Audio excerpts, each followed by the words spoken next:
ಸಕಲ ಜೀವರಾಶಿಗೆ ಆಶ್ರಯತಾಣವಾದ ಭೂಮಿ ಇಂದು ಆಧುನೀಕರಣದ ಪರಟೆಯಲ್ಲಿ ಮಲಿನವಾಗತೊಡಗಿದೆ.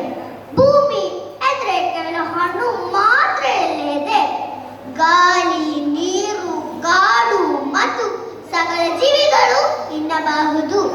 ಆದರೆ ಬುದ್ಧಿವಂತ ಜೀವಿಯಾದ ಮಾನಭೂಮಿ ಮತ್ತು ಆರೆಯಲ್ಲಿ ಅಡಗಿರುವ ಸಂಪತ್ತನ್ನು ತನಗಾಗಿ ಮಾತ್ರ ಇದೆ ಎಂಬ ತನ್ನ ಅಹಂಕಾರದಿಂದ ತಾನು ಸ್ವಾರ್ಥಕ್ಕಾಗಿ ಅವಶ್ಯಕತೆಗಿಂತ ಹೆಚ್ಚಾಗಿ ಬಳಸಿಕೊಂಡು ಅವ ನಾಶಕ್ಕಾಗಿ ಸಿದ್ಧನಾಗಿದ್ದಾನೆ.